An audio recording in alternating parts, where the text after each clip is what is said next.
तो एग्ज़ाम्स का house exam आपके होने हैं अभी। तो फर्स्ट 3 चैप्टर्स दोनों बुक्स के, स्टैटिस्टिकल मैकेनिक्स है उसके भी पहले 3 चैप्टर और वेव एंड ऑप्टिक्स है उसके भी पहले 3 चैप्टर आपके एग्ज़ाम में रहेंगे। तो हमने फर्मी डिराक डिस्ट्रीब्यूशन लॉ के लिए एक्सप्रेशन स्टार्ट किया था और उसमें हमने बोला था कि हमारे पास जो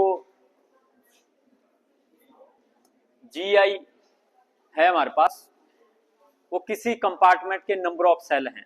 फॉर एग्जांपल हमारे पास ith कंपार्टमेंट है तो उसके जो नंबर ऑफ सेल हैं उसमें वो हमारे पास जीआई हैं और ni हमारे पास ith कंपार्टमेंट में नंबर ऑफ पार्टिकल हैं। तो इसलिए हमने क्या बोला था कि जो आपके पास फील्ड सेल होंगे वो कितने होंगे जितने पार्टिकल होंगे, क्योंकि सेल ज्यादा हैं। और यहां पे मैंने बोला था कि GI is greater than NI, जो सेल हैं वो ज्यादा हैं और पार्टिकल हमारे पास कम हैं। तो इसलिए कितने पार्टिकल सेल ऑक्युपाई करेंगे तो इनको हम बोलेंगे कि NI पार्टिकल के जो सेल होंगे वो हमारे पास फील्ड सेल भी होंगे, फील्ड सेल्स। तो जैसे मैंने आपको एग्जांपल दिया था कि यहाँ पे अभी आपके मान लो 40 डेस्क भरे हुए हैं, तो यहाँ पे 40 जगह ऑक्युपाइड हैं, तो आदमी भी 40 ही हैं। आदमी 40 हैं तो फील्ड पोजीशन भी हमारे पास 40 हैं। तो यहाँ पे NI is the number of particle in ith compartment but it is also the number of field cell GI। तो टोटल सेल है हमारे पास GI, लेकिन फील्ड उसमें कितने होंगे NI, जितने पार्टिकल हैं। जितने पार्टिकल हैं उतने ही सेल वहां पे फील्ड हमारे पास होंगे। तो ये हमने इसलिए यहां पे लिया हुआ कि नंबर ऑफ सेल आपके हमेशा ही नंबर ऑफ पार्टिकल से ज्यादा होने चाहिए। और ये इसलिए हम करते हैं क्योंकि ये फर्मी डिराक स्टैटिस्टिक्स है और फर्मी डिराक स्टैटिस्टिक्स के अकॉर्डिंग पॉली एक्सक्लूजन प्रिंसिपल आपका ओबे होना चाहिए। तो एक सेल में एक ही पार्टिकल आपका आएगा। तो आप सेल ज्यादा ले सकते हैं, खाली जगह रह जाए कोई चक्कर नहीं है, लेकिन हमारे पास सेल कम नहीं होने चाहिए। तो इसलिए cell should be greater than number of particles. तो फिर हमने बोला था कि NI जो फील्ड सेल हैं इनको हम NI फैक्टोरियल वेज में अरेंज कर सकते हैं, और जो हमारे पास GI सेल हैं इन GI सेल को हम GI फैक्टोरियल वेज में अरेंज कर सकते हैं। और जो हमारे पास अनफील्ड सेल रहेंगे वो कितने रहेंगे, GI माइनस NI, इनको हम अनफील्ड सेल बोलेंगे, क्योंकि NI सेल तो NI पार्टिकल ने ऑक्युपाई कर लिए, GI ज्यादा है, तो अनफील्ड हमारे पास GI माइनस NI यहाँ पे बचेंगे। तो इसलिए अनफील्ड सेल होंगे और इन अनफील्ड सेल को भी आप कितने वे में अरेंज कर सकते हैं, GI minus NI factorial veg में। तो n पार्टिकल को हम n फैक्टोरियल वेज में अरेंज कर सकते हैं, GI सेल को हम GI फैक्टोरियल वेज में अरेंज कर सकते हैं, और GI माइनस NI जो कि हमारे पास वेकेंट सेल्स हैं उनको हम GI माइनस NI फैक्टोरियल में जो वे में जो है अरेंज कर सकते हैं। लेकिन हमने क्या बोला था कि ये वाला और ये वाला ये हमारे पास मीनिंगलेस है, meaningless.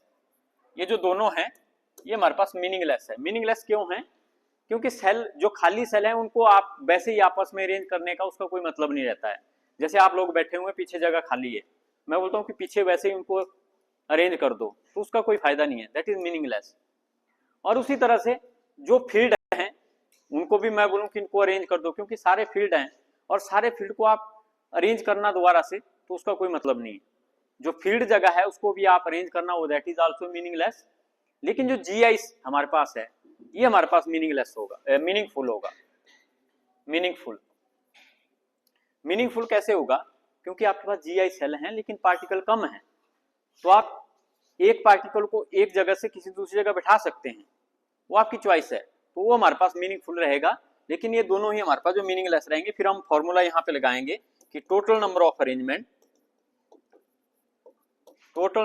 Arrangements equal to number of meaningful arrangement,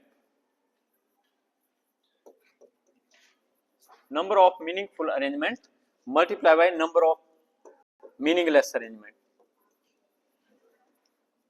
तो ये लास्ट जो फर्स्ट चैप्टर था उसमें हमने वहां पे किया था फॉर्मूला कि जो टोटल नंबर ऑफ अरेंजमेंट हमारे पास होती है वो नंबर ऑफ मीनिंगफुल अरेंजमेंट और नंबर ऑफ मीनिंगलेस अरेंजमेंट के बराबर हमारे पास होती है। और जो total number of the arrangements होती है उनको हम थर्मोडायनेमिक प्रोबेबिलिटी भी बोलते हैं। सॉरी, उसको नहीं हम थर्मोडायनेमिक प्रोबेबिलिटी बोलते हैं। हमारे पास जो नंबर ऑफ मीनिंगफुल अरेंजमेंट होती है इनको हम थर्मोडायनेमिक प्रोबेबिलिटी बोलते हैं। तो इसलिए हम यहाँ पे क्या बोल सकते हैं कि number of meaningful arrangement, number of meaningful arrangement अगर आपने निकालनी है, मतलब इसको निकालना है, तो ये मल्टीप्लाई हो रहा है, ये दूसरी साइड के बटे में जाएगा। मतलब क्या हुआ कि total number of arrangement, total number of arrangement divided by number of meaningless arrangement.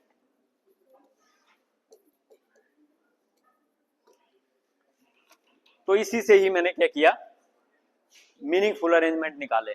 इसको आप कैसे निकाल सकते हैं, क्योंकि ये दोनों मल्टीप्लाई हो रहे हैं, तो इसको आप इसके बटे में ले जाएंगे अगर, तो हमारे पास नंबर ऑफ मीनिंगफुल अरेंजमेंट आ जाएंगे। तो नंबर ऑफ मीनिंगफुल अरेंजमेंट क्या हुआ, total number of arrangement divided by number of meaningless arrangement. तो इस फॉर्मूले में जो हमने यहाँ पे लिखा हुआ है उनकी वैल्यू हम यहाँ पे जो है पुट करेंगे। तो यहाँ पे हम पुट करते हैं तो हम क्या बोलेंगे कि जो नंबर ऑफ मीनिंगफुल अरेंजमेंट होती है उसको हम थर्मोडायनेमिक प्रोबेबिलिटी भी बोलते हैं, WI से लिखते हैं। और जो टोटल नंबर ऑफ अरेंजमेंट है हमारे पास वो हमारे पास GI फैक्टोरियल हमारे पास होगा, क्योंकि यहाँ पे टोटल जो सेल है वो आपके GI है, उनमें ही आपने अरेंजमेंट करना है। तो उनकी जो अरेंजमेंट होगी GI सेल्स की वो हमारे पास GI फैक्टोरियल वेज में हमारे पास जो है टोटल नंबर ऑफ अरेंजमेंट हमारे पास होगी, और divided by number of meaningless. और मीनिंगलेस हमारे पास दो हैं, एक है हमारे पास NI फैक्टोरियल मल्टीप्लाई बाई जो हमारे पास GI माइनस NI फैक्टोरियल। तो ये चीज हमने यहाँ पे की कि number of meaningful arrangements are equal to thermodynamic probability. और थर्मोडायनेमिक प्रोबेबिलिटी क्या होती है, number of microstate in a given macrostate, जितनी भी पॉसिबल अरेंजमेंट होती है तो उसको हम थर्मोडायनेमिक प्रोबेबिलिटी यहाँ पे बोल देते हैं, जो मीनिंगफुल अरेंजमेंट होती है। और यहाँ पे टोटल नंबर ऑफ अरेंजमेंट मतलब आपने जो पूरे सेल हैं उन्हीं में आपने अरेंजमेंट करनी है, तो इसलिए हम क्या बोलेंगे, पूरे सेल को आप कितने वे में अरेंज कर सकते हैं, GI फैक्टोरियल वेज में। और मीनिंगलेस हमारे पास एक तो है NI फैक्टोरियल, दूसरा है NI माइनस GI फैक्टोरियल। तो इन दोनों की मल्टीप्लिकेशन के बराबर हमारे पास total number of meaningless arrangement हमारे पास होगी। तो ये फॉर्मूला हमारे पास यहाँ पे बनेगा, लेकिन बोलता है कि ये सिर्फ एक ही कंपार्टमेंट की हम बात कर रहे हैं। एक कंपार्टमेंट की कैसे, यहाँ पे मैंने WI लिखा हुआ है, यहाँ पे GI लिखा हुआ है, यहाँ पे हमारे पास NI फैक्टोरियल है और यहाँ पे GI माइनस NI है, मतलब I यूज किया हुआ है, इसका मतलब कि ये ith कंपार्टमेंट के लिए है। तो ये हम ith कंपार्टमेंट के लिए यहाँ पे बात कर रहे हैं। तो अगर हम सभी कंपार्टमेंट की बात करेंगे तो ऐसी ही हमारे पास जो फॉर्मूला है वो सभी कंपार्टमेंट के केस में हम यहाँ पे लिख सकते हैं। मतलब W1 equal to G1 divided by N1 factorial, G1 minus N1 factorial. उस तरह से W2 इक्वल टू G2 का फैक्टोरियल डिवाइडेड बाय N2 का फैक्टोरियल, और G2 माइनस N2 का फैक्टोरियल। तो उसी तरह से I3 लेंगे, I4 लेंगे। तो इसलिए हम क्या बोलेंगे कि हमारे पास जो अगर टोटल W आपने निकालना है, टोटल थर्मोडायनेमिक प्रोबेबिलिटी, तो हमारे पास जो है W1 multiply by W2 multiply by W3 multiply by WK, क्योंकि हमारे पास जो कंपार्टमेंट है वो K कंपार्टमेंट हम ले रहे हैं। तो इसलिए आपको पता है कि प्रोबेबिलिटी जो होती है वो product of all the probability हमारे पास होती है, अगर इवेंट हमारे पास जो इंडिपेंडेंट इवेंट्स हैं। तो अगर हम पहला कंपार्टमेंट ले रहे हैं तो हमें दूसरे कंपार्टमेंट से क्वेश्चन लेना है, तो एक तरह से पहला कंपार्टमेंट की जो अरेंजमेंट है that does not depend upon the second compartment arrangement. So W1 is independent of W2 and W2 is independent of W3। तो इसको भी हम थर्मोडायनेमिक प्रोबेबिलिटी बोलते हैं। और प्रोबेबिलिटी के केस में आपने फॉर्मूला पढ़ा हुआ है कि अगर हमारे पास दो इवेंट आपके इंडिपेंडेंट होते हैं तो उस केस में जो उनकी प्रोबेबिलिटी है वो मल्टीप्लाई करके हमारे पास आती है। तो इसलिए अलग अलग कंपार्टमेंट की जो हमारे पास थर्मोडायनेमिक प्रोबेबिलिटी है उन सभी को हम मल्टीप्लाई करेंगे तो हमारे पास जो टोटल थर्मोडायनेमिक प्रोबेबिलिटी है वो यहाँ पे हमारे पास आपकी आ जाएगी।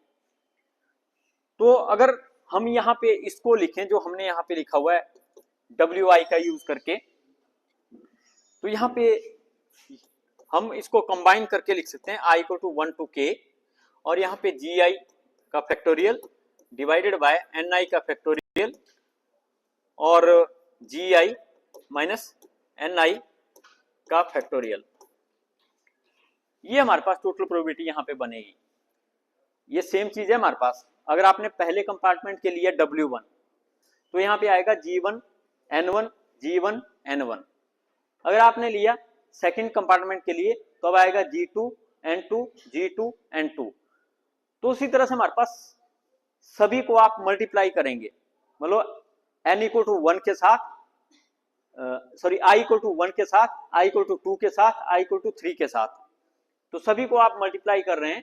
तो यहाँ पे हम I कॉमन ही ले रहे हैं, तो इसलिए हम यहाँ पे ये जो पाई साइन है ये पहले भी हमारे पास ये चीज आई हुई है जब हमने मैक्सवेल बोल्ट्जमैन स्टैटिस्टिक्स स्टडी की थी।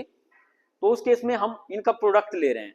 आपको पता है समीशन साइन हम यूज करते हैं सम के लिए, लेकिन जो पाई सिंबल हम यूज कर रहे हैं वो है हमारे पास प्रोडक्ट के लिए। तो प्रोडक्ट के लिए मतलब हम W1, अगर यहाँ पे W1 होगा तो W1 कितना आएगा G1 N1 G1 N1 और W2 कितना आएगा G2 N2 G2 N2 W3 G3 N3। तो आप बारी बारी सभी को पुट करेंगे। तो इसलिए हम क्या कर रहे हैं यहाँ पे सभी को मल्टीप्लाई कर रहे हैं। तो मैं कंबाइन वे में रख रहा हूँ कि I equal to 1 to K, जितने भी हमारे पास G इक्वल टू 1 से लेकर के K तक ये वाली चीज आई हुई है उन सभी को हम यहाँ पे मल्टीप्लाई कर रहे हैं। तो इसलिए ये हम यहाँ पे पाई सिंबल से इसको यहाँ पे लिखते हैं। तो ये हमारे पास यहाँ पे आई। फिर ये बोलता है कि हमने क्या करना है, दोनों साइड का नेचुरल लॉगरिथम यहाँ पे लेना है। तो दोनों साइड का नेचुरल लॉगरिथम हम यहाँ पे लेंगे तो ln of W will be equal to summation of I equal to 1 to K और ln ऑफ GI का फैक्टोरियल और माइनस ln ऑफ NI का फैक्टोरियल और minus ln of GI minus NI का फैक्टोरियल। तो अब क्या होगा, ये जो प्रोडक्ट का साइन है ये समीशन के साइन में कन्वर्ट हो जाएगा, क्योंकि आपको पता है, आपने फॉर्मूला पढ़ा हुआ है कि log of A into B, ये हमारे पास क्या होता है log of A plus log of B। यहां पे तो इनके बीच में थी प्रोडक्ट, लेकिन यहां पे इनके बीच में अब हो गया एडिशन। तो जो प्रोडक्ट का साइन है यहाँ पे वो आपके एडिशन या समीशन के साइन के साथ रिप्लेस हो जाएगा, क्योंकि log of A B log of A plus log of B plus log of C plus log of D, तो जो मल्टीप्लिकेशन है वो आपके साइन में कन्वर्ट हो जाती है। तो यहाँ पे ये आ गया आपके पास log of ji I factorial, लेकिन ये दोनों बटे में है। तो बटे वाला फॉर्मूला भी आपने पढ़ा हुआ है, log ऑफ ए बटा बी हमारे पास कितना होता है log of A minus log of B. तो जो बटे में होता है उसका माइनस हमारे पास आता है, तो इसलिए minus of ln of n factorial और minus of ln of ji I minus ni factorial. लेकिन ध्यान रहे, यहाँ पे आपने ध्यान रखना है कि ये जो पाई का सिंबल है that will change into summation symbol, क्योंकि यहाँ पे हमारे पास जो है जो जितनी भी प्रोडक्ट थी वो प्लस और माइनस में हमारे पास जो कन्वर्ट हो चुकी है। तो ये हमारे पास यहाँ पे एक्सप्रेशन बनता है। अब हम इस एक्सप्रेशन में स्टर्लिंग फॉर्मूला का यूज करेंगे। तो हम क्या बोलते हैं कि यूज स्टर्लिंग फॉर्मूला। तो इस चैप्टर में आपका बार बार स्टर्लिंग फॉर्मूला यूज होगा। तो क्या होता है Stirling formula, ln of n factorial equal to n ln of n minus n। तो यहाँ पे सभी में ही है, इस पे भी स्टर्लिंग फॉर्मूला लगेगा, इस पे भी स्टर्लिंग फॉर्मूला लगेगा, इस पे भी स्टर्लिंग फॉर्मूला लगेगा, क्योंकि सभी में फैक्टोरियल है। ये ln of ji I factorial है, ये ln ऑफ ni फैक्टोरियल है, ये ln of ji I minus ni factorial है। तो हर एक पे हम यहाँ पे जो है स्टर्लिंग फॉर्मूला जो है लगाएंगे। तो ये हमारे पास यहाँ पे ln ऑफ w आपका कितना बन जाएगा इक्वल टू यहाँ पे G I ln of ji I और माइनस जी आई। तो ये बन गया हमारे पास पहले वाला, लेकिन यहां पे आगे माइनस है, इसलिए आपको यहां पे माइनस कॉमन लेना पड़ेगा, फिर हम इस पे स्टर्लिंग फॉर्मूला लगाएंगे। तो यहां पे आएगा हमारे पास N I ln of N आई और माइनस एन आई, ये इसका स्टर्लिंग फॉर्मूला हमारे पास बन गया। और फिर माइनस आगे भी हमें यहां पे आपका कॉमन लेना पड़ेगा, क्योंकि यहां पे अब दो टर्म इकट्ठी है, तो माइनस साइन लेके अंदर हम यहां पे लेंगे। तो ये हमारे पास कितना आएगा, g I minus N I ln of ji I minus N आई और माइनस जी आई माइनस एन आई। तो ये हमारे पास यहां पे इस तरह से ये तीसरी टर्म का स्टर्लिंग फॉर्मूला हमारे पास यहां पे बनेगा। तो तीनों टर्म्स पे हम यहाँ पे स्टर्लिंग फॉर्मूला लगाएंगे। अब आप यहाँ पे देख सकते हो कि कुछ चीजें यहाँ पे आपकी कट जाएगी। तो यहाँ पे ये जो माइनस है यहाँ पे है और माइनस जी आई यहाँ पे भी है, तो माइनस और माइनस हमारे पास जो प्लस जी आई हमारे पास हो जाएगा। तो ये जो माइनस जी आई है और ये प्लस जी आई है, ये आपका कैंसिल हो जाएगा। क्यों प्लस जी आई है, वो एक माइनस बाहर है और एक माइनस अंदर है, तो माइनस और माइनस आपका प्लस जी आई हमारे पास यहाँ पे हो जाएगा। और हमारे पास जो एन आई और एन आई है हमारे पास, वो भी आपका यहाँ पे कैंसिल हो जाएगा। तो ये हमारे पास हो गया minus into minus plus N I, लेकिन यहाँ पे हो गया माइनस माइनस माइनस, तो ये क्या हो गया माइनस एन आई।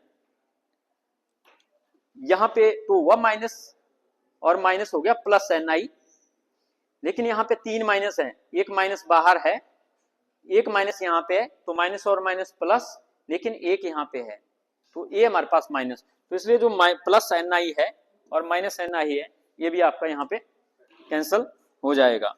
तो फिर आपके पास ये टर्म्स आपके पास यहाँ पे जो है डिक्रीज हमारे पास हो जाएगी। जो हमारे पास ln ऑफ w है,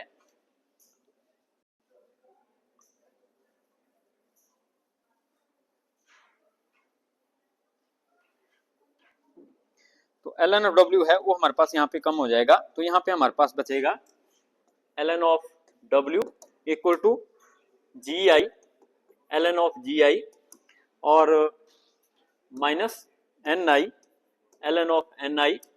तो माइनस जी आई तो खत्म हो गया और आगे रह गया हमारे पास माइनस जी आई माइनस एन आई और ln of ji I minus N आई। तो ये हमारे पास यहाँ पे आपके पास रह गया, लेकिन यहाँ पे साथ में हमारे पास summation i equal to 1 to k भी हमारे पास है। तो इस तरह से ये टर्म आपके पास यहाँ पे बचेगी। तो यहाँ पे ये जो समीशन था ये पूरे के साथ भी यहाँ पे हमारे पास था i equal to 1 to k।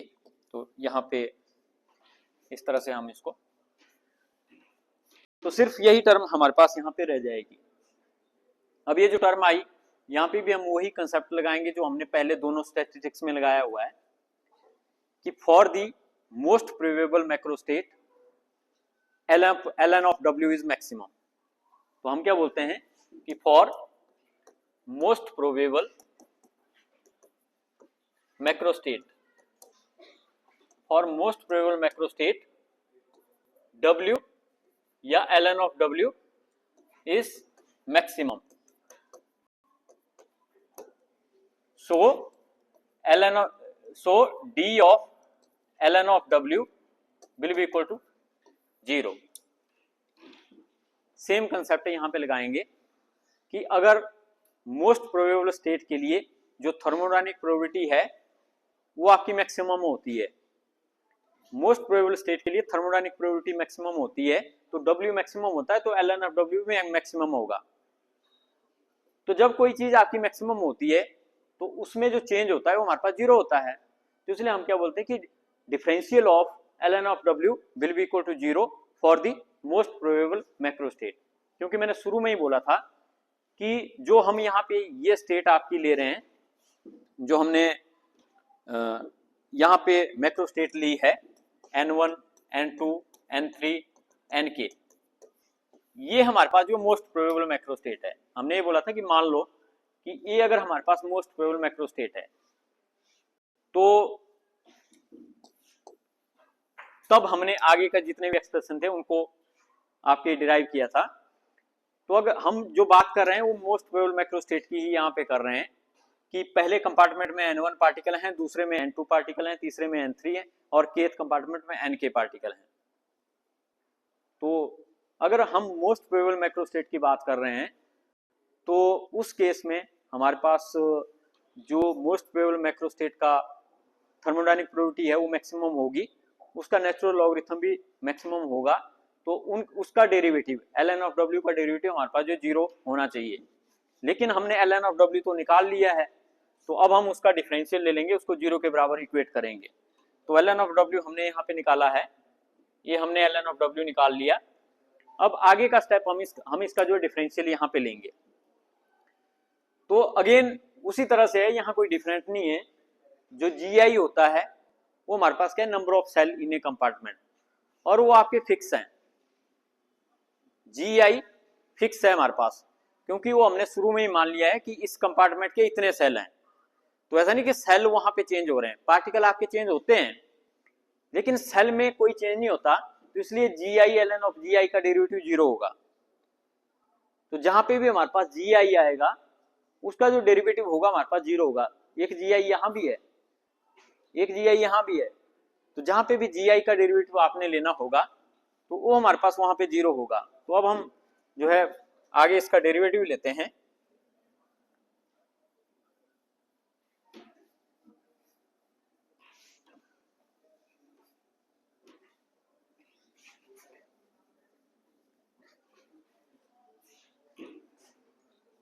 तो जब हम डेरिवेटिव इसका लेंगे तो हम क्या बोलेंगे कि d ln of w will be equal to summation of i equal to 1 to k 0। तो इसका जो डेरिवेटिव है वो हमारे पास 0 आ जाएगा। 0 क्यों आएगा, यहाँ पे भी दो टर्म है, एक GI है, एक ln ऑफ GI है। अगर GI कांस्टेंट है तो ln ऑफ GI भी कांस्टेंट होगा। तो चाहे आप डेरिवेशन बाय पार्ट्स लो, पहले का डेरिवेटिव या दूसरे का या पहले का, तो दोनों ही कांस्टेंट है, तो इसलिए इन दोनों का डेरिवेटिव हमारे पास यहाँ पे 0 आपका आ जाएगा। फिर हम बात करेंगे इसके बाद जो दूसरे वाला पार्ट है। तो दूसरे वाले पार्ट को हम यहाँ पे सेपरेट कंसीडर करें तो आपको पता है कि यहाँ पे Ni का डेरिवेटिव आप लेते हैं वो हो जाएगा dNi, और जो ln ऑफ Ni है वो आपके पास यहाँ पे एज इट इज आ जाएगा। लेकिन फिर हम क्या करेंगे, फिर हम पहला एज इट इज लिखेंगे Ni, और दूसरे का डेरिवेटिव हमारे पास जो है 1 बटा Ni मल्टीप्लाई बाई dNi। तो मैंने पहले क्या किया, इसका डेरिवेटिव लिया Ni का डेरिवेटिव हो गया dNi, और ln का डेरिवेटिव हो गया हमारे पास ln of Ni as it is यहाँ पे लिख दिया। फिर मैंने Ni को एज इट इज लिख दिया, और आपको पता है कि log ऑफ x का डेरिवेटिव क्या होता है 1/x, तो 1/Ni इंटू dNi। तो ये हमारे पास जो है इस वाले का डेरिवेटिव हमारे पास टोटल यहाँ पे आ गया, और इसकी जो ब्रैकेट है वो हमने यहाँ पे क्लोज कर दी। फिर हम इससे अगले वाली टर्म की बात करेंगे। तो अगले वाली टर्म पे यहाँ पे पहले हम इसको एज इट इज लिखें और इसका डेरिवेटिव यहाँ पे ले लें। तो पहले हमने इसको यहाँ पे एज इट लिखा, जो कि हमारे पास GI minus Ni as it is आपका आ गया, और इसका जो डेरिवेटिव है वो हमारे पास आएगा 1/GI माइनस Ni, और यहाँ पे हमारे पास आएगा माइनस dNi। तो इस तरह से ये इसका डेरिवेटिव आएगा। तो पहले आपने इसको एज इट इज लिखा और इसका डेरिवेटिव लिया, तो ये हमारे पास इसका डेरिवेटिव 1/GI माइनस Ni आया। लेकिन जो अंदर वाला पार्ट है इसका भी आपको डेरिवेटिव लेना पड़ेगा। लेकिन मैंने वही बोला कि GI तो कांस्टेंट है, लेकिन इसका Ni का डेरिवेटिव कितना होगा माइनस dNi, क्योंकि माइनस साइन भी यहाँ पे है। तो माइनस Ni का डेरिवेटिव माइनस dNi हमारे पास होगा, और यहाँ पे ये भी GI माइनस Ni है, ये भी आपका GI माइनस Ni है, और यहाँ पे ये भी Ni है, ये भी आपका Ni है। तो इस तरह से ये आपके यहाँ पे कैंसिल हो जाएंगे, और यहाँ पे जो हमारे पास बचेगा सिर्फ वो बचेगा i equal to 1 to k ln of GI minus Ni minus ln of Ni into dNi। ये हमारे पास इसमें भी DNI है और उसमें भी हमारे पास DNI है, तो दोनों जब हम कॉमन लेंगे तो हमारे पास यहाँ पे यही चीज आपकी जो है रह जाएगी, that is ln of GI minus NI, और तो यहाँ पे हमारे पास ln of GI minus NI minus ln of NI into DNI। तो ये यहाँ पे हमारे पास आया, तो ये आया हमारे पास D of ln of W। तो ये होना चाहिए आपका 0 for the most probable macro state, ln of W का डेरिवेटिव 0 होना चाहिए। तो अगर ये 0 होना चाहिए तो ये हमारे पास यहाँ पे इक्वेशन आ गई। अब इसमें हम method of Lagrange multiplier again apply करेंगे। तो वहां पे हमने क्या बोला था, जब हमने आपकी 3 जो कंस्ट्रेंट थी उनको डिस्कस किया था, या जो 3 बेसिक अप्रोच थी उनको डिस्कस किया था, वहां पे हमने बोला था कि alpha plus beta into UI into DNI है, ये आपका 0 के बराबर होता है। ये हमने तीनों स्टैटिस्टिक्स के शुरू में ही कर लिया है कि summation of alpha plus beta UI into DNI आपका जो है 0 के बराबर हमारे पास होता है। तो अगर ये चीज 0 है तो इसको हम किसी में भी ऐड या सब्ट्रैक्ट कर सकते हैं, तो बता इसलिए ये हमने यहाँ पे सब्ट्रैक्ट करनी है।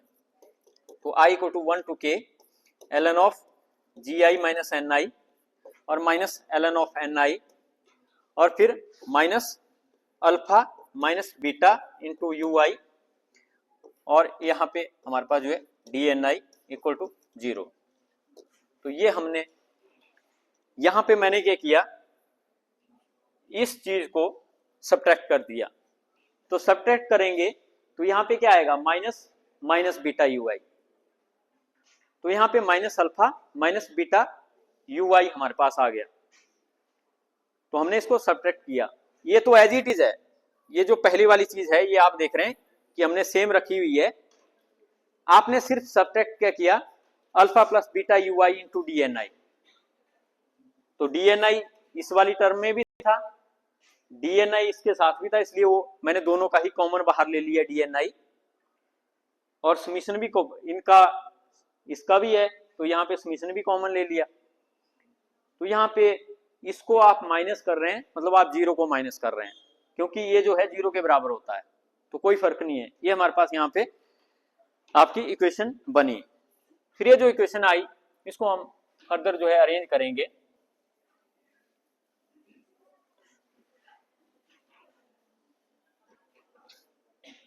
तो इसको अरेंज करेंगे तो हमारे पास यहाँ पे जो बचेगा,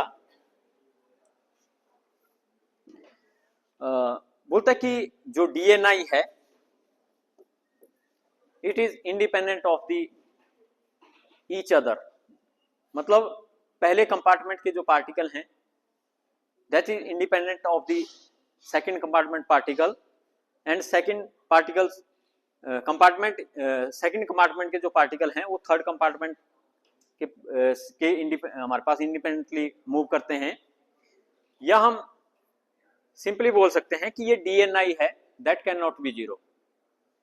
तो DNI कैन नॉट बी 0, तो यहाँ पे जो हमारे पास अंदर वाली टर्म है it must be equal to 0। तो अंदर हमारे पास क्या है, ln of GI minus NI minus ln of NI और minus alpha minus beta into UI equal to 0।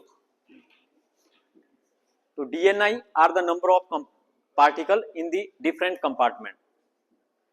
तो अब डिफरेंट कंपार्टमेंट में जो पार्टिकल हैं वो आपके चेंज होते रहते हैं, ऐसा नहीं कि वो फिक्स हैं एक हमारे पास कंपार्टमेंट में, वो पार्टिकल आपके चेंज होते रहते हैं। तो इसलिए there will be change in number of particle in each compartment. तो this change is non zero. अगर ये चेंज आपका नॉन जीरो है, इसका मतलब जीरो क्या होना चाहिए, फिर ये जो यहाँ पे आपके पास ए वाली टर्म है, तो इसलिए ये आपका यहाँ पे जीरो होगा। तो इसको अब हमने अरेंज करना है, तो अरेंज हम करेंगे तो ये हमारे पास क्या आ जाएगा, ln of GI minus NI divided by NI, क्योंकि ये क्या हो गया log of A minus log B। तो log A minus log B क्या होता है, log A बटा B। ये हमारे पास आ गया। और ये जो आपके पास दो टर्म है, इनको हम दूसरी साइड ले जाएंगे तो हमारे पास alpha plus beta U I. तो माइनस वाली दोनों टर्म हम दूसरी साइड ले गए तो प्लस हमारे पास यहाँ पे बन गई। तो इस तरह से ये एक्सप्रेशन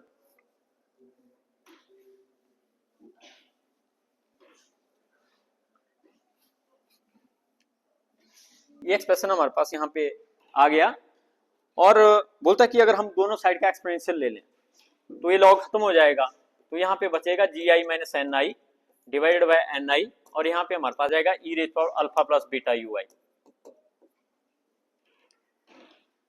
तो दोनों साइड का एक्सपोनेंशियल लिया, इधर का भी इधर का भी। आपको पता है कि नेचुरल लॉगरिथम और एक्सपोनेंशियल आपस में खत्म हो जाता है।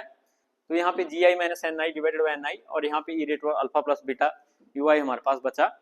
और यहाँ पे ये तो बन जाएगा जी आई बटा एन आई, लेकिन ये बनेगा माइनस एन आई बटा एन आई 1। और यहाँ पे ये है हमारे पास E raise power alpha plus beta U आई।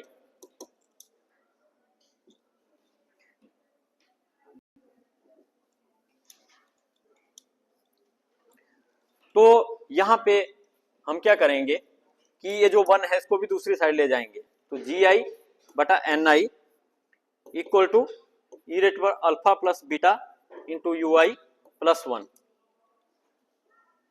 और फिर हम क्या करेंगे, इन दोनों का उल्टा कर देंगे दोनों साइड का। तो ये क्या बन जाएगा, एन आई बटा जी आई इक्वल टू 1 बटा E raise power alpha plus beta U I plus 1। और इसको आप ऐसे भी लिख सकते हैं, N I equal to G I बटे E raise power alpha plus beta U I plus 1। तो ये जो हमारे पास यहाँ पे आपका लॉ आया, इसको हम बोलते हैं फर्मी डिराक डिस्ट्रीब्यूशन लॉ, और इसको ऑक्यूपेशन इंडेक्स भी बोलते हैं हम। ऑक्यूपेशन इंडेक्स क्या होता है, number of particles per unit cell, N I बटा जी आई, इसको हम ऑक्यूपेशन इंडेक्स भी बोलते हैं।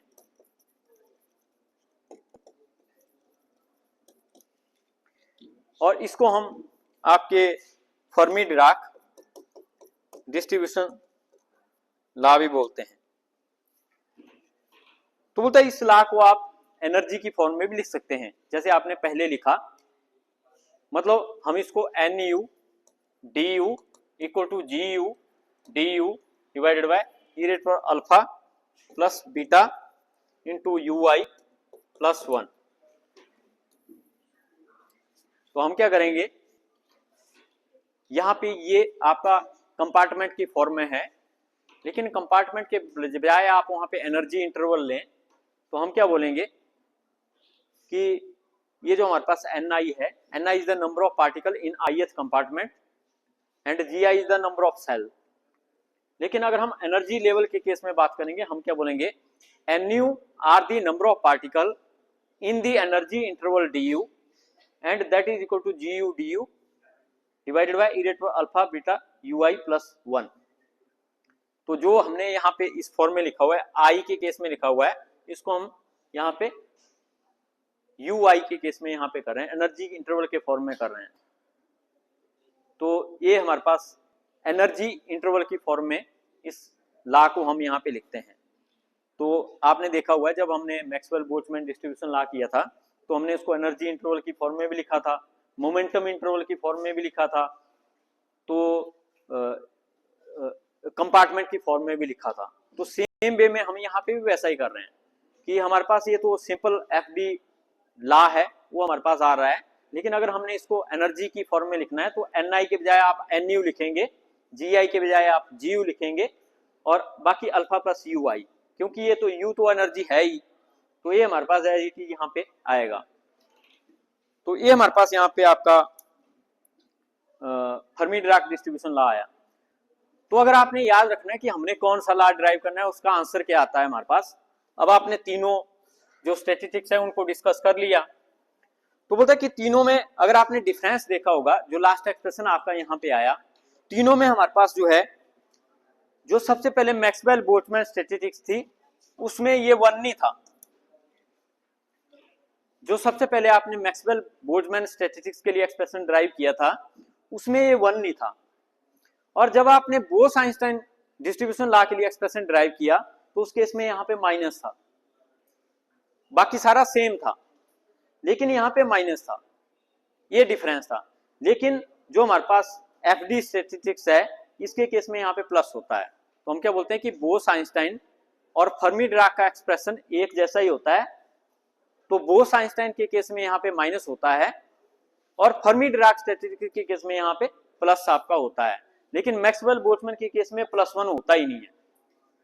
तो ये तीनों में हमारे पास सिंपल सा डिफरेंस आपको यहाँ पे देखने को मिल जाएगा। तो इस तरह से टाइम काफी ज्यादा हो गया, तो इसको हम कंटिन्यू रखेंगे।